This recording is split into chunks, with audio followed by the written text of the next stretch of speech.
Well, it's not even called clean eating. It's just Nor- eating. it's just eating. How do y'all So balance that with the mental health? Like, I'm trying to figure out how are y'all doing this? it's something unique to America. You guys don't have commercials. Like, there's no Ozempic commercial. There is no AstraZeneca commercial. There are no commercials. We're not overwhelmed by product placement. But Japan has figured something out. They haven't figured anything out. They just Uh-huh. never adopted a poor poor eating habit. It is no secret that when you think of health and wellness, Japan is one of the top countries that comes to mind, if not the top country. We dive into the Japanese lifestyle to better understand how they became the leader in life expectancy.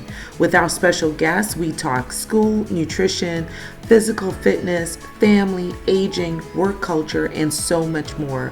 We thank you for watching, and don't forget to do what? Click subscribe. Hi, Kathy. How are you? I'm great, thanks. It is so great to have you join us. I will definitely say that this is an area of curiosity, personal curiosity as well. And I'm so excited because I've heard so many things about what Japan is doing, what life is like in Japan, and why the Japanese are living the longest, or one of the countries that's living the longest. So I have lots of questions to really understand, even from a personal perspective, in addition to a professional perspective. So, can you share with us what made you decide to move to Japan? What was some of the things that you thought about when you came to that decision making? Well, in my case, it wasn't necessarily instinctual or spur of the moment. It was something that was a gradual transition due to the fact that I was in university at the time and met someone from that country. We got married and decided to leave everything behind and relocate here. And before you relocated to Japan, were you very familiar with the culture at that time? Not much, just the food. And not very much at all. The food and a little bit of the language. I could hear some of it, but I Mhm. wasn't or anything like that. So, Yeah, what would you say was the biggest transition for you lifestyle wise? in the beginning, the largest, the biggest, I would say, impact on the permanent change in my perception of what life was going to be in this country is the size of things and my relation to those items around me. You know, just the general size. This is an island and people live in harmony here. And there is a certain expectation of compliance for that harmony to be maintained. Oh, wow. Can you expand on that? What do you mean by there is harmony? Because we all have different perspective on what harmony is, but can we dive a little deeper as to what the Japanese interpretation of that is? Sure. It means that everyone is expected to respect everyone else. So if you're walking down the street, if you're on a train, if you're riding a bike, if you're in a car, you're expected to respect those around you. Don't disturb others with your own personal preferences for music, smoking, drinking, being obnoxious out in the open. You keep those things in house. Oh, wow. So that's I'm fascinated by that because especially because you're an African American woman, and that's not always our experience in America.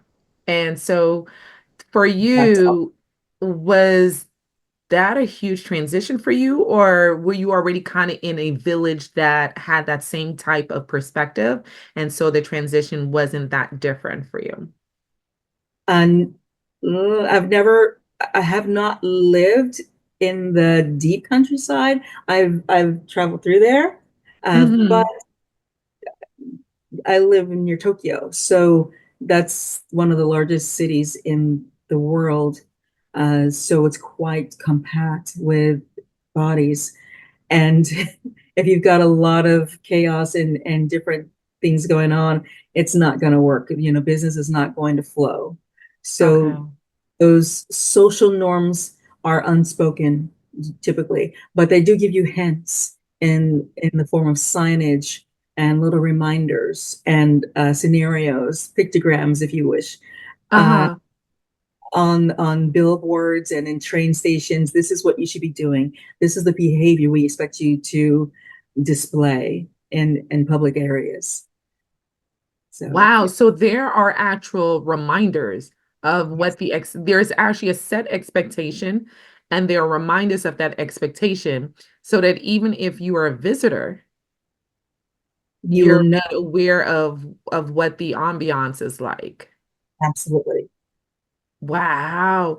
There's been a lot of talk about Japan's culture, and I have definitely come across a number of social media platforms that are talking about Japan when it comes to what y'all are doing right. Hong Kong, the women in Hong Kong live the longest. Ever since the tsunami hit Japan, we rose to the number one, basically. And it's an incredible phenomenon because if you think about Hong Kong, it's like this bustling place. It's super hectic. It's the biggest, stock market bourse, one of the biggest in the world. And how are these people living so long? Right. But the one Because thing that we clearly you guys have figured something out because the life expectancy is so long. What do you think that key element is? In my years of being here, I would attribute it to simple living and also purity of nutrition. They don't have a lot of additives to their food. They don't do chemical processing of a lot of foods. They grow things naturally. The livestock is not injected with hormones or any type of excessive growth expediting chemicals or things like that. So things are as they were in their original form. So people are given pure food. You're getting whole food. You're not getting anything that's manufactured and in an unnatural way. But it's just Mhm. easier for people to maintain their health when you don't have a lot of processed material inside your body. Is that a general expectation from the people, or is that being set by the government? Who's driving that vehicle that leads to the healthier, clean eating? Well, it's not even called clean eating. It's just It's just normal. eating. It's just eating. It's funny that you say that it's Listen, eating. listen. So, That part right there. Isn't that something? The fact that we have a term that says clean, isn't that something that we have a term that says clean eating? That alone it says a lot. says because there's just a different mindset. There is no concept of this artificial creation for nutritional value to make up a lack of vitamins, minerals, and deficiencies. There's just not this mechanism for that because they get it through their food. That's the reason why there's so much variety. Our society right now is a global society. So people are seeing the commercialization of certain types of fast foods. And those American fast foods companies have made their way into other cultures and other countries. And so, how do parents continue the culture of the whole foods that is Japanese and balance it when other companies come in that are selling fast foods? Or are there fast food companies? I should ask you first. There are the main ones are Golden Arches and a certain chicken company Uh-huh, uh-huh. Yes, uh-huh. with a kernel. Yes. And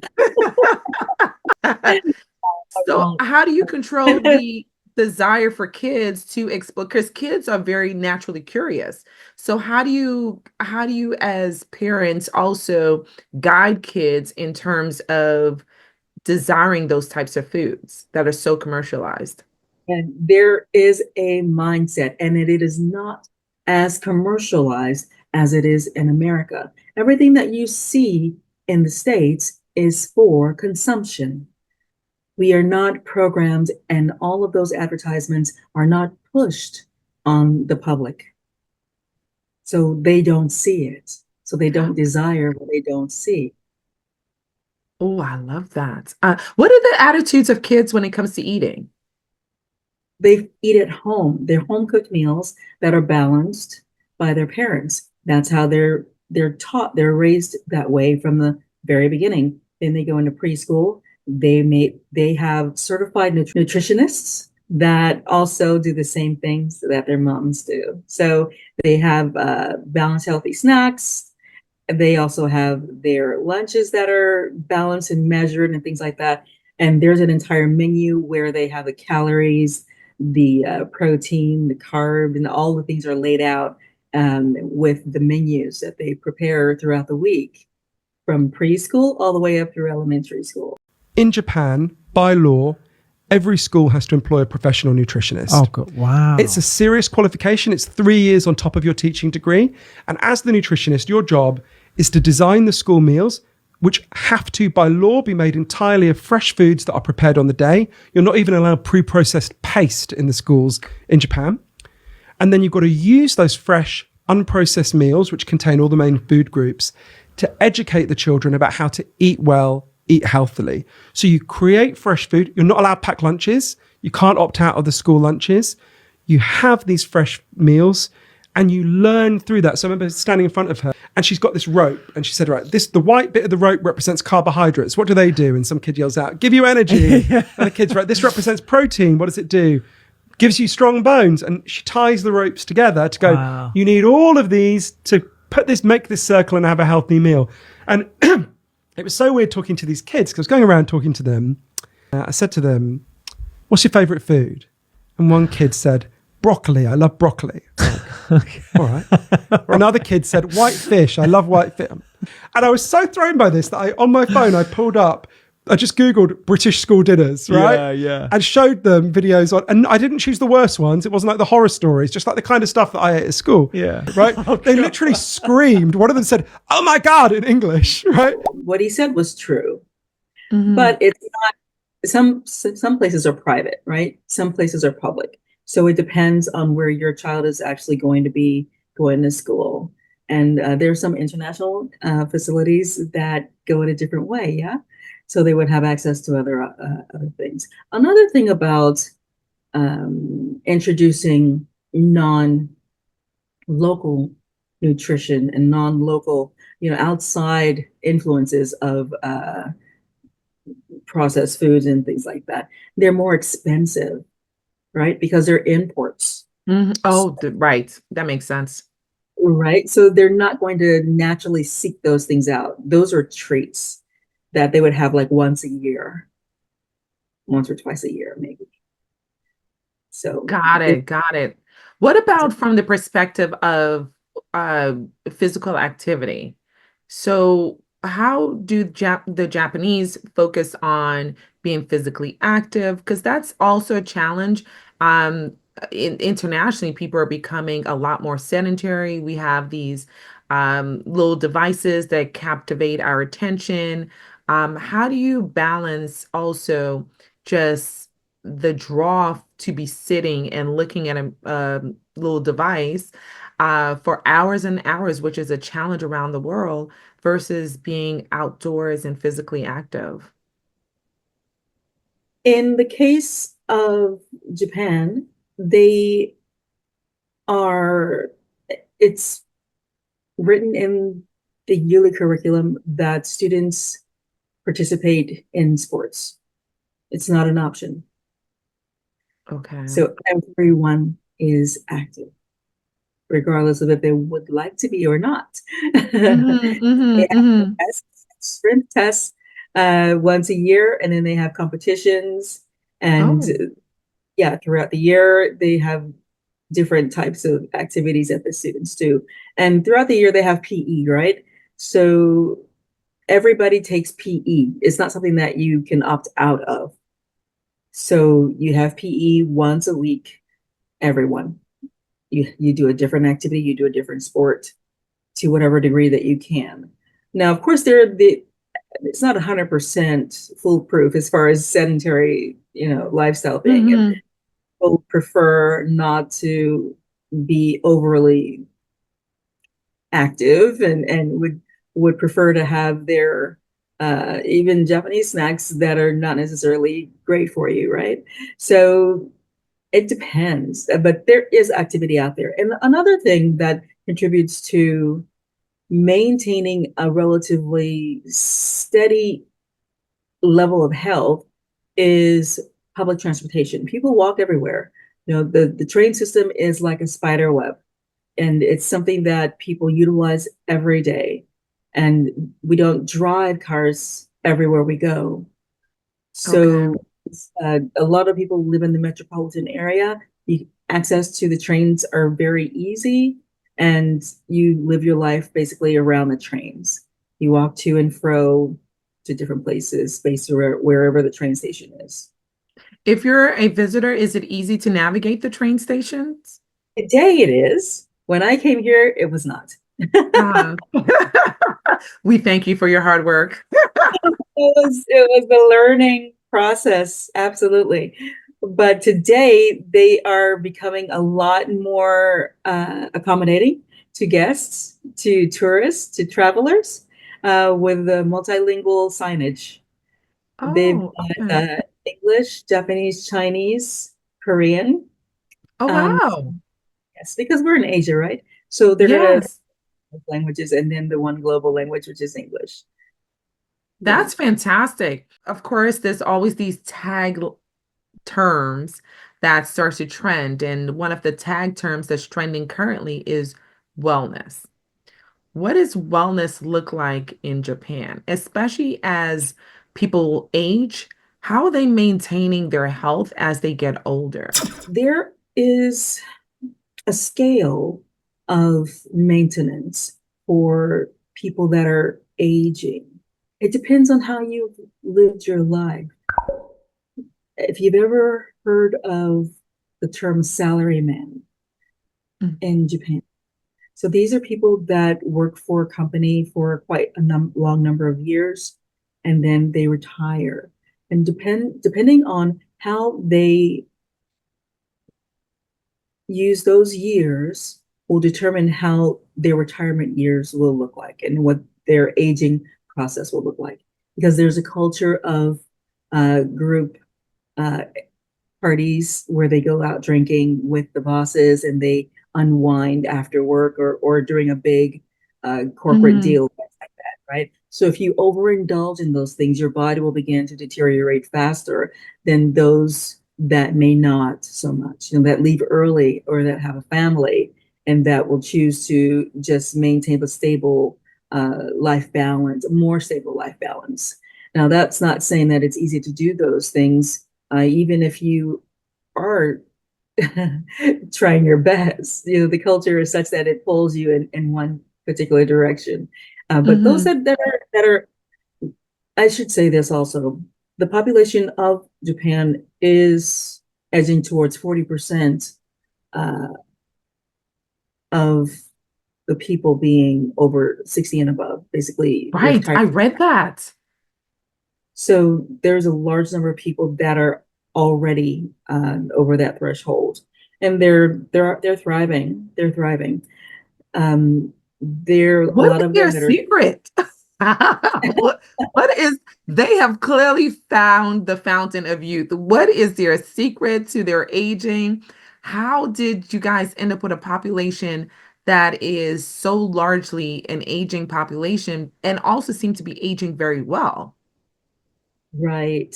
Well, if you consider their age, they grew up in a more traditional time period, right? So Oh, they grew up right. with their moms at home. So they had that nutritional foundation and they learned how to care for themselves and how to make the nutritious foods for themselves. and they just kept that going. This younger generation may not have those skills because after that, remember 40% is over 60, but they don't have the follow-up generation to fill in that gap. So they're actually dealing with a population decline, right? As a lot of countries are. This particular nation is not having children. They're not getting married and things like that. Oh, Because, wow. So they're experiencing very similar challenges as other developed countries. right, it's changing. It's changing. The dynamics are changing.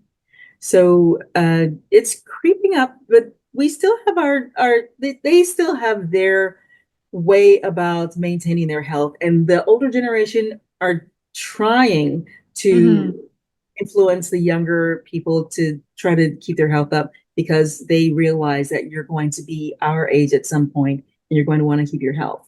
Now, on the other side, those people that I mentioned before, like the salarymen, that chose to overly indulge in those drinking parties and hang out late at night and overwork to the point of exhaustion, things like that, they can experience severe health issues.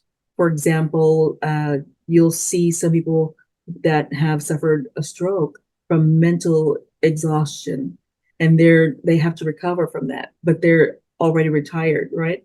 That happens more often than you might think, you know. So it's an interesting dynamic. People work hard. They work really, really hard, so much so that they risk their health. At, but if you can get out of that situation and retire, and you have your family, you have your children, you have your grandchildren, it's kind of a unit. So the children will take in the parents, and and the children will have children, right? So the grandchildren will stay with the grandparents while the children will go out and work. Do you know what I mean? So Oh, I see. like a I see. typical African American family would, we take care of our own, right? Yes. Yes. That's why we keep everybody in the same house. That Uh-huh. way we can take care of mom and dad. We can also go to our job, but we also have free babysitting, right? Yes, exactly. Exactly. Exactly. There are a couple of things you touched on that I'm just want to dive a little bit deeper in because one of the things that we struggle with in the US is the work culture. And there is a push and almost like an overall expectation or acceptance of the work culture.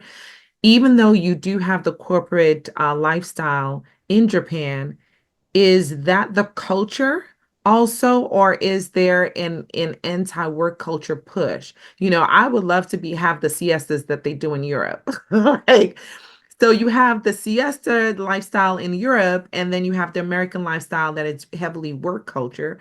And the longer you work, the more valued you are in the culture, the more you earn, the more valued you are. Whereas in other countries, the value comes from other things like your well-being, your family time. Where does Japan lay in terms of that spectrum? It depends on the industry that you're in. So, uh, foundationally, every industry is going to value hard work and dedication to that industry and that company. And they would expect you to devote the majority of your time and energy to supporting that particular company. Mm-hmm. And in traditional organizations, you might find the system similar to long ago when they had the boss at the head of, like, in the office cubicle setting, and the boss would sit at the head, and then all the workers would be laid out in the front, similar to like, I guess you would say, I don't know if you've ever seen the movie Kill Bill, but like Yes, I okay, have. It's been a while, but I have. A similar situation without the swords. That is very clear. So there are organizations like that, and there's a hierarchy, and Hmm. they rank you based on your whatever they perceive is of value, and it can change depending, as I said, on the industry and on what the needs are at that moment or during that particular season, right? So I think that it is very flexible. You know, Hmm. there's companies that are international that hire globally that Right. cannot have the model of the traditional Japanese organization. So they have to be a little bit more flexible in the way that they do things. But there are some Hmm. organizations that are more traditional. Um, I could think of, like the car companies, right? That are Hmm. manufacturing. I'm talking not the workers on the floor, on the showroom floor or anything like that. I mean the people that Uh-huh. are in the boardroom things and that are making the decisions and the designs and things. So it depends on the industry. For example, in academia, you've got your universities, you've got your high schools, you've got your junior high schools, you've got your elementary schools, you've got your kindergartens and your preschools. Then there's the Hmm. public sector, there's the private sector. And then there's also cram schools, which is after school um, tutoring that they can take. And then there are conversation schools. So all of these different types of entities have their different structures and setups. But the main criteria for success in academia is, Hmm. depending on your subject of expertise, how well Hmm. you are, how successful are you at producing results in that particular subject, right? Okay. Okay. In my case, I teach culture, language, music and things like that. So, the results within my students will determine how valuable they view my efforts. Oh, I see. I see. Okay, gotcha. And how about mental health? So, how is mental health viewed in the culture overall? Is it valued? Is it given as much a platform as physical health? Actually, I have to give them a lot of credit for taking mental health seriously. They really do take it seriously. And they give people the proper time and care and consideration to manage and deal with mental issues in this country. Oh, They are people really more forthcoming with their mental health challenges? Do people talk about depression, talk about anxiety? do. In certain Really? circles, not to, just a lay person, but they Right. will they'll talk to their superiors. They will address it. They'll say, I have to take a sabbatical. I'll need to go to the doctor for this. I'm having treatment for this. I'm seeing a therapist for this or that. So they do. They do take it very seriously because, as you may know, I'm not sure if you do, as you may Hmm. know, the nation has a history of uh, being hyper committed. And when they Hmm. don't meet their expected goals, they can feel a sense of loss of face. And Okay. that loss of face in the very, very, very far past would require them to sacrifice something, usually their life or a body part, right? Really? Hmm. This is in their feudal times, very Yeah, past. but I didn't know that. Yeah. I Okay. didn't. Thank you, educator. I did not know that. So That's they, interesting. So there is as you said, there's a high value on outcomes, on accomplishing goals. And yes, how easy is it to find a therapist? they're becoming more available these days, due to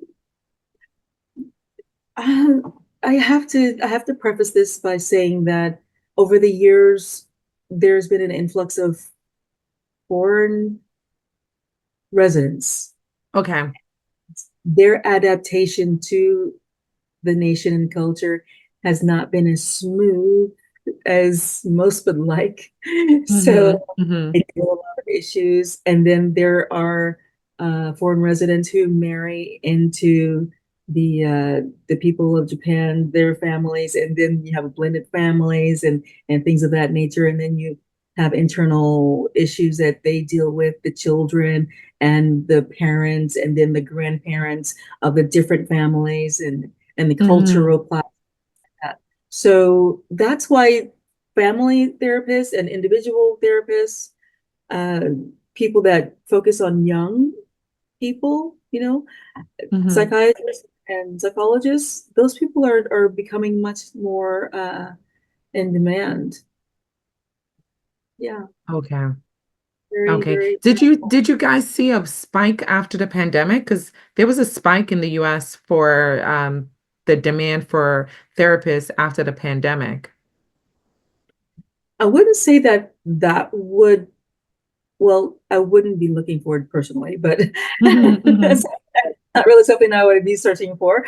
But I Mm-hmm. would say that I noticed that the number of people who preferred to remain in isolation increased, Okay. right? Yeah. Mm-hmm. Quarantine, right? We separated when we isolated ourselves, like, oh, this Yes. is nice. So they were This is not not together. that bad.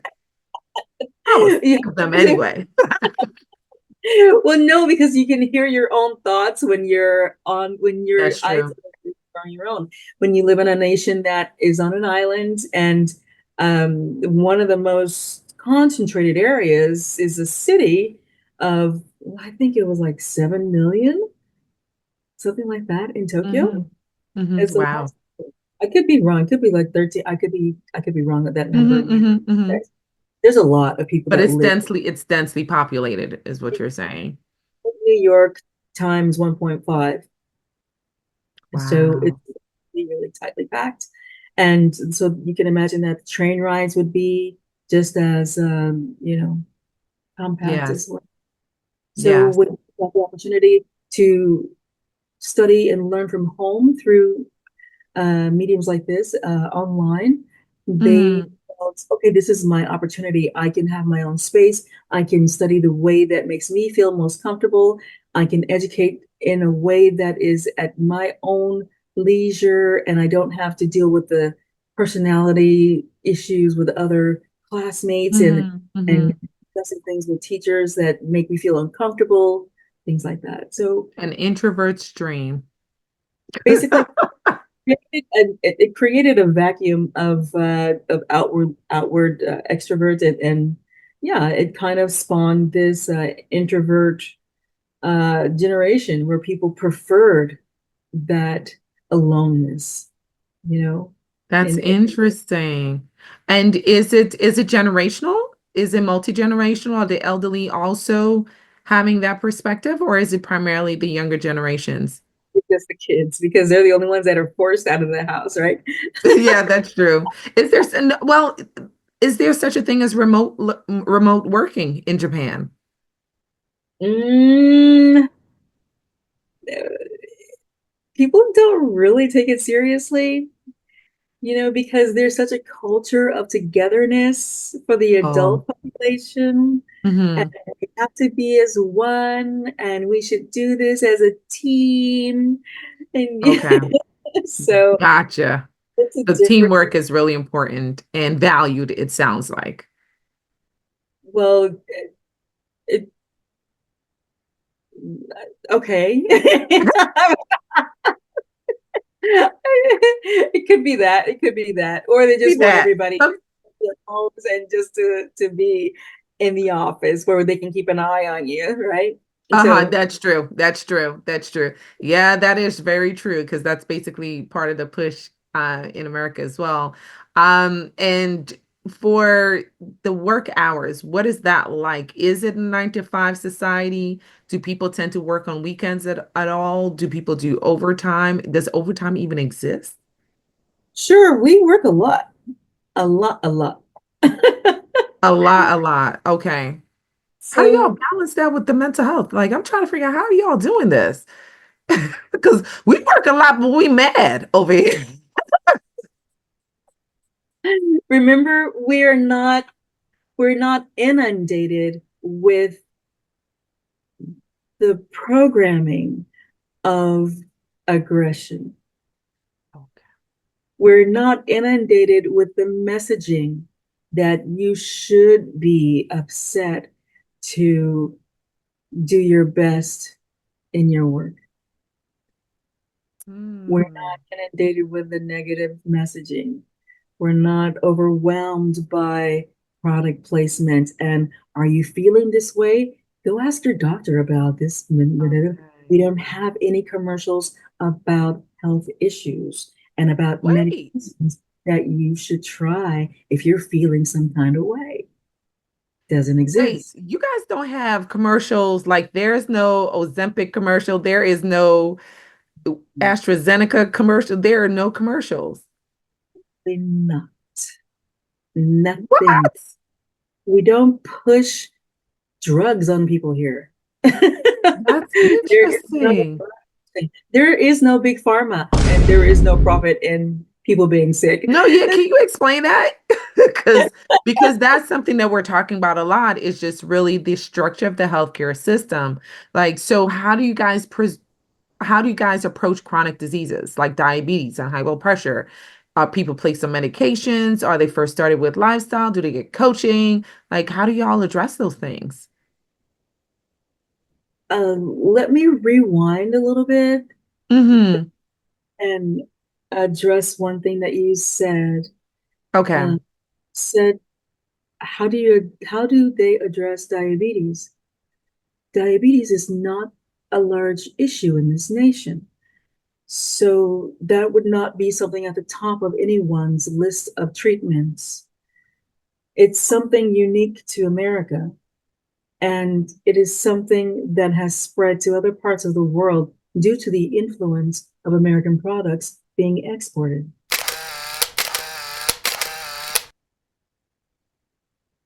We just gonna pause on that for a minute.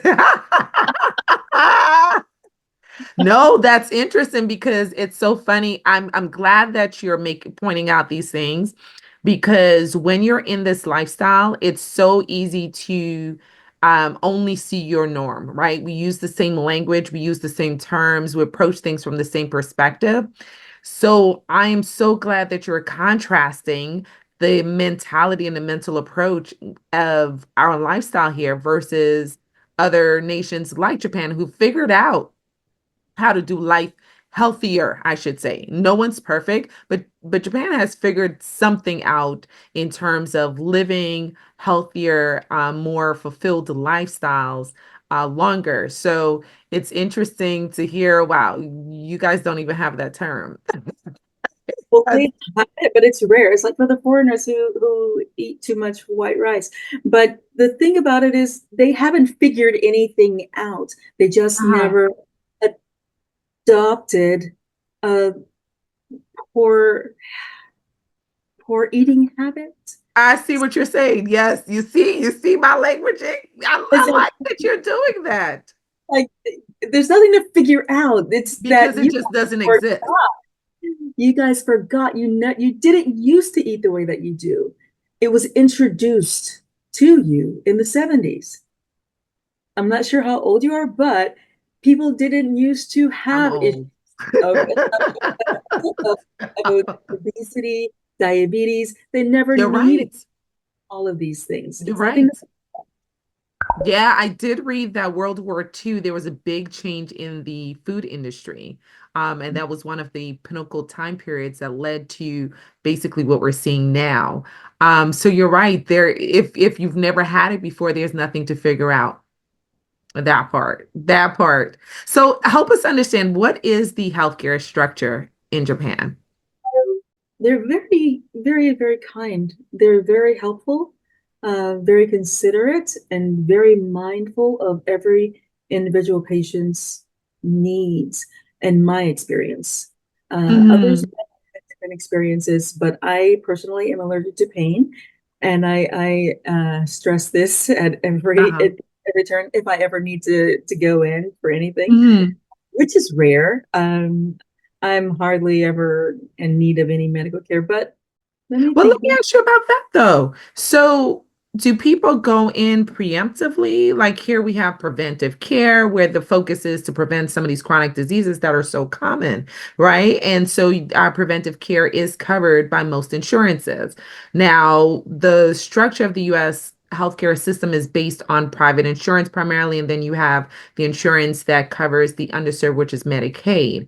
Um, is there a complementary system in Japan? Like, is there a system of is it universal healthcare? Like, what exactly is the system in Japan? It's universal. Everyone has insurance based on national government of the government of Japan.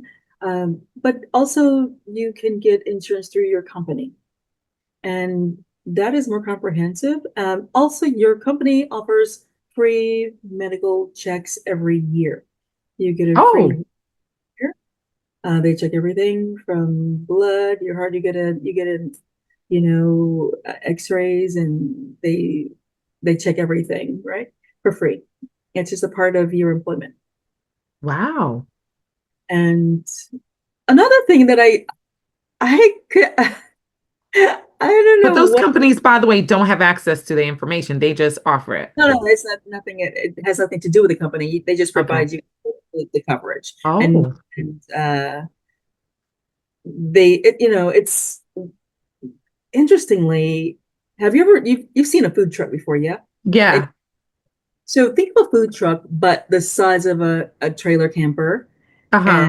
inside there's an MRI or an X-ray machine, and they do a lot of health checks. They just travel around to different companies, and people stream in there, and they get their health check. Oh, wow. Yeah, and then they set up shop, and they do other little things. They check your hearing, they check your vision, they check your reflexes, they check your I don't know, I guess it was EEG or EKG, something like Uh-huh. that. Uh-huh. Uh-huh. They do They blood work also, or is it like a blood and your blood pressure. They check your height, your weight, everything. They just wow? hands of checks, and that's scheduled every year, whether you like it or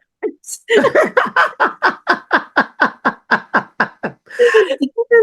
But that's great because then it increases access, right? And it makes sure that there is a mindset that prioritizes health and prioritizes sort of this maintenance part of health and making sure that you're maintaining. So are there conversations about, well, are you exercising? How are you sleeping well? Are those conversations happening? I've had those conversations, yes, and and that's like, what day is it today? So they give you a consultation. They ask you questions, and they look at your chart, and they say, okay, it seems like you're doing fine here, but this looks like it needs a little bit of work, and you've had a little bit of high blood pressure here. You might check on that, things like that. So they give you feedback Okay. on the instantaneous results, but the final results, like blood work and things like that, they'll send that to you later to your organization, and they'll just divvy those out in sealed envelopes. Nobody's allowed Oh, access to those, so nobody can. okay. Um, Okay. Another thing with the universal health care, I wanted to make sure that I mentioned that it Uh-huh. covers the entire body, vision, dental, all the body. It So doesn't. there's no need to add on vision or add on a dental insurance. And that has Wow. always perplexed me, why that's not Because considered. we compartmentalize health and underestimate the inter sort of the role of our oral health, for example, in our overall health in what the oral cavity may be implicating, or how it's connected to, now we're finally understanding how it's connected to cardiovascular health and how it's connected to obstetrical health. But you're right, we do compartmentalize and it doesn't make sense. Yeah, so it's nice to be able to get all those things taken care of and have one insurance for everything. Yeah, yeah. And in maternity care, is it also covered under that insurance coverage? They really covet people that are with child. Those things are precious, and you get extra special care. Oh, like what's extra special? For example, I don't know, I forget, but for example, you can stay in the hospital at no extra charge for up to a week, and they just take care of you while you just take it easy and recover So from you get to giving. rest. So moms get to rest. Yes, they get to rest and get their meals and they feed their baby and they just acclimate themselves to their new motherhood. And Hmm. sometimes it takes, maybe if they need a little more time, they can ask for a few more days if they're not ready Hmm. to go home. And, you know, if they need to make sure that home is ready, that there's somebody there and somebody's there to pick them up. So they take extra special care of people.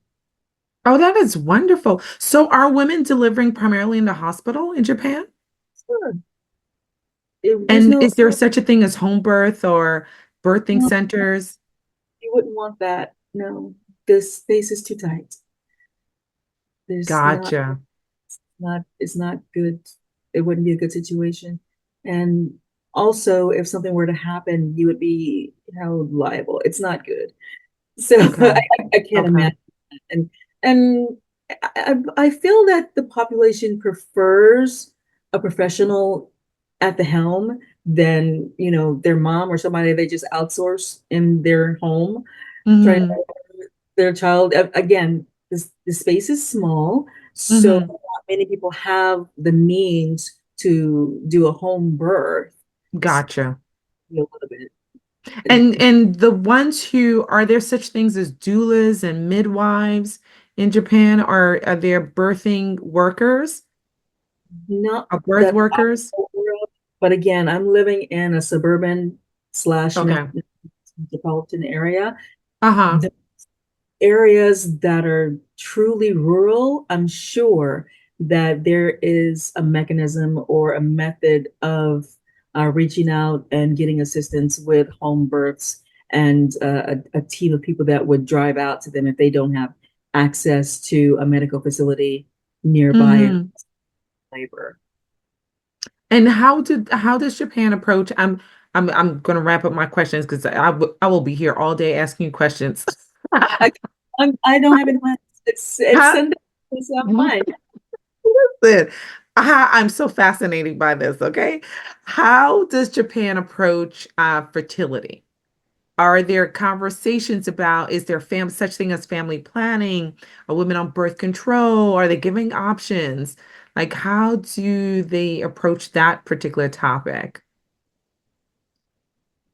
They're pretty open about it.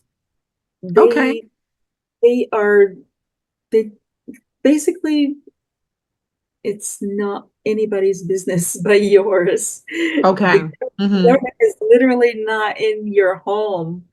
So That's it's not, wonderful. it's not really an issue on a public scale. It's a personal Hmm.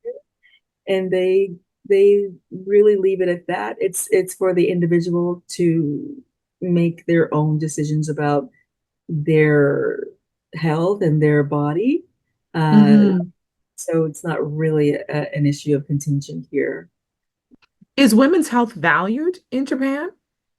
Absolutely, absolutely. Those are the people that are of childbearing age. They would prefer that they gave birth, but women are choosing not to have children in these times because the Any price of insight as to why? cost, child care.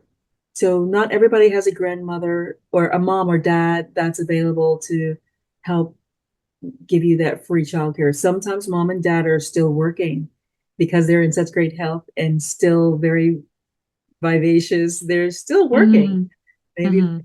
past retirement age, up until their 70s, 80s, 90s, they're still doing their thing. So they're not always going to be available to take care of children. And they don't necessarily have enough childcare facilities available for all the children that may need care, again, because of the available space. And Yeah. they also need people to care for those children if they even had facilities. So they would need to Mhm. train and have those individuals available to give them the proper care. And as we talked about before, giving them the proper Mhm. care and having them with a schedule so that they can maintain a balance of home and life, home and outside the home, and that they don't latch on to those caregivers, that they make sure that they are still attached to their parents because they want them to grow up as being close to their family. That's wonderful. So, what is the Japanese doing on the weekends? Are they partying? Are they walking along beaches? Are they going to parks? Is there family time together? Are we out on dates? Like, how are we turning it up? What are we doing on the weekends? It depends on the generation. The family man, the families are families, right? So typically on a Saturday, you will find the supermarkets and department stores flooded. The moms are out restocking for the week for their family because they're going to prepare those nutritious meals for their family throughout the week. Dads are going to be walking dogs and playing catch in the park with their children. The older people, I suppose they'd be taking strolls or sitting around just, catching up with friends. They have community centers, you know, peppered about where they have Hmm. events that older people can go. They also love their baseball. They play Oh, baseball. baseball is big. I didn't know that. It is so big that this year, the Major League Baseball organization will be having their competition come here. They'll be here this year. Wow. I did not know that about Japan. It's a huge, huge deal. Baseball. Well, they have Japanese players that are, scouted out to the Major League. I heard that in Japan, connecting with nature is prioritized. which is the daily walk. Going for a nice, slow stroll, preferably in nature. Japan is doing a ton of research into this. They have a beautiful name for it. It's called Shinrin-yoku.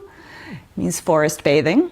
And what they're finding is that walking in nature helps to balance the sympathetic and parasympathetic nervous systems and buffer the brain against the deleterious effects of cortisol. So cortisol itself, inherently is not bad, right? Like any other hormone is not bad. In excess, of course, it can be. But going for that walk is unbelievable at helping to de-stress. I often tell my clients, if you go for a walk every day, in a year, you'll change your life. Just that. And is valued and is thought to be part of why the life expectancy is so much longer and the mental health seems to be better addressed. Is that true that you guys really value going out and taking strolls in nature and connecting with nature on some level? Well, uh, that in of itself would not necessarily do it, but in combination with all the other things, right? Okay. Having Mhm. a well-fed human form, uh, in addition to being in tune with the natural cycle of the seasons. Point in case, we had a national holiday on Thursday, the Mhm. 20th, the 20th, Mhm. which was the spring equinox. We mark the transition of the seasons with a day of rest nationally every season. So that marks the separation of one season to another.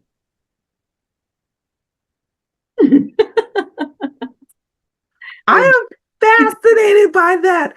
Wait, so okay, that answers my question about whether or not you guys value rest, but you guys value the changes of nature to the point where you sort of, in a way, celebrate or acknowledge the transition of seasons.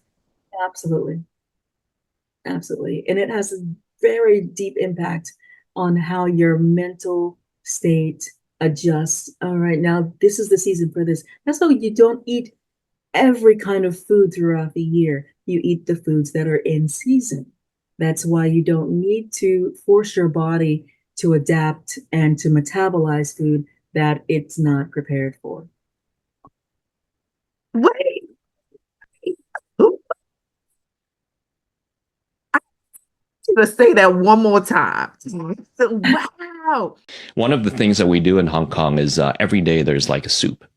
And this soup is made according to different recipes. The recipes change according to the weather. And so every season, every month, there's a different set of herbs that go into that soup. And every single soup has like some collagen foundation to it. So it's either like fish or it's pork or it's beef or it's chicken. So there's always some like entirety, some entire like bones, plus tendons and the bone marrow and the meat and everything goes into that broth. And even like the type of protein you use changes according to the weather. So even the types of foods, do they even sell foods out of season?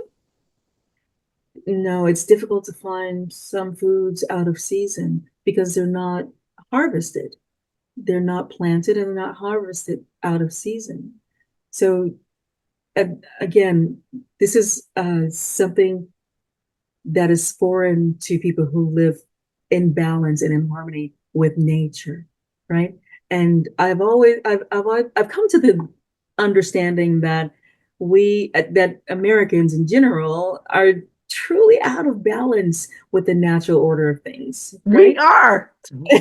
There is no question, because you can find any foods out of season for the most part, unless there is a production issue with farmers, or they will figure out a way to make it happen. They will figure out ways to build these structures that create these plants out of season. So it's a disrespect for nature.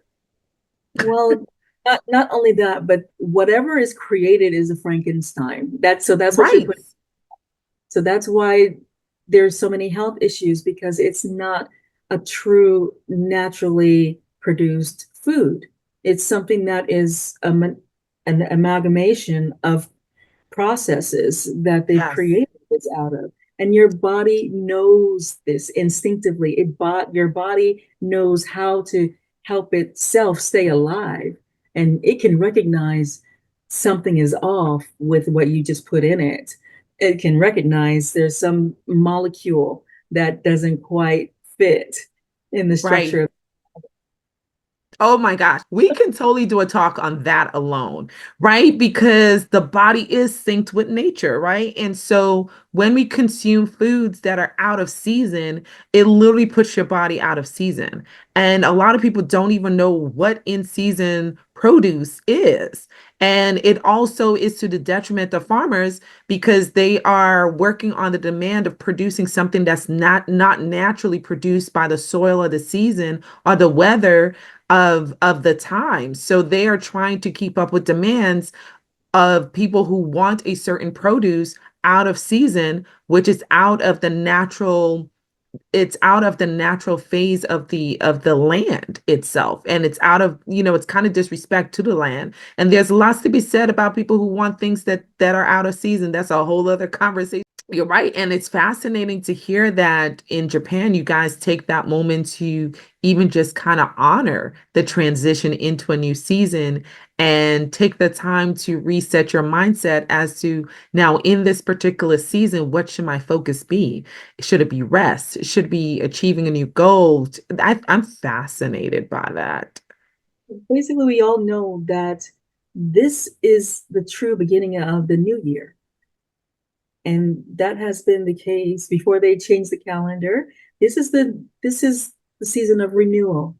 And that's why our school year begins in April, right? So we know Oh, it's beginning. This is actually our, Oh, so we are in sync and in alignment with nature in that way. I didn't know that. Hmm. Japan, Japan, Japan. Listen, you guys have gotten my attention.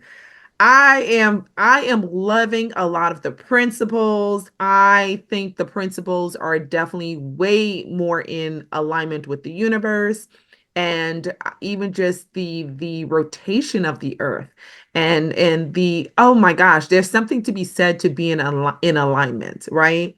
And to be in season. And I love that that's the focus and that's the perspective and sort of the foundation of your eating, of your goal setting, of your mindset. That is beautiful. Listen, Kathy, I could have you here for another 20 hours because the things that you are sharing are just fascinating. And perhaps we may be in a culture that is not necessarily respective of nature, but we ourselves in our individual lives can make those changes, can be mindful of it, can start to look at what are the in-season produce and then start to purchase based on that. And it's so fascinating that you said this because listen, this is how you know this is a timely conversation because apparently maybe a couple of years ago, it could be several years ago, I wrote up a list of in-season produce. And I just happened to be cleaning out my junk drawer. You know, Black folks, we always got a junk drawer. I was cleaning out my junk drawer and I came upon and stumbled upon the list of in-season produce. And I took it from the midst of the pile of just, all sorts of instructions for things that you buy, that drawer. And I put it on top and I said, I'm going to start to really try to be mindful of purchasing produce that are in season. First of all, you get a better quality, right? You don't have the, bland fruits and they look good, but they taste horrible produce. So, and then you also get a better pricing because they're not having to go against and create an environment that's anti or in conflict with the natural transition of nature. So the pricing is better. So economically, it's smarter to shop in season. So I literally just said to myself that I'm going to try to be more mindful and shop more in season when it comes to my produce and my groceries. So I love the fact that here comes, what was that? Was that last? I think that was last week. So here comes a week later, and you are confirming that mindset. Look, won't he do it? Come on, God. Love it. I love it. And if you were to summarize, I mean, you shared such great things for the soul. If you were to summarize a key aspect about Japanese culture that you think the world should understand and a principle that's really a key principle, what do you think that key principle is? I would say that everyone has value, but it takes understanding and taking ownership of the knowledge being passed down and not the knowledge of the world that is being pushed upon you, and to utilize that for the betterment of your own family and your community.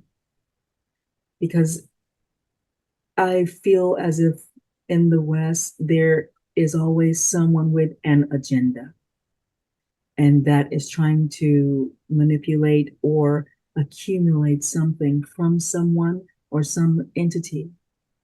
But here, there is a sense of community where everyone can share. There is enough. We don't have to hoard everything. We can share. Here's some for you, here's some for me. And we can all eat. I hope you are taking notes because she is putting out some serious principles. Okay. It's time to get rid of that crabs in the barrel mindset and just be and counter that mindset that says that there isn't enough. There is enough. There's more than enough for everyone, and everyone can eat. I love ending on that. Everyone can eat. Kathy, thank you so very much. I just so appreciate you. I appreciate you hopping on because I know it's a much different time frame right now where you are. So I appreciate you taking your time to hop on and just share with the community here some really beautiful principles that I think we can run with. And it's so you have opened my mind in so many ways to really not just understanding the Japanese culture, but understanding sort of real foundational humane principles that we can all live by regardless of where we live in this world.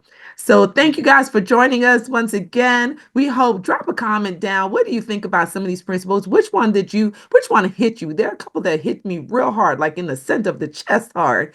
Let us know what principles are either in alignment with things that you're doing now or things that you would want to change in your own life. This is Dr. T, the hand behind the handle of Healthy Bump Club, right here on YouTube and Healthy Bump Club on Instagram. Don't forget, we are also on Fanbase because we support our own. And we thank you guys for following us. And we hope to see you guys when? The next episode. And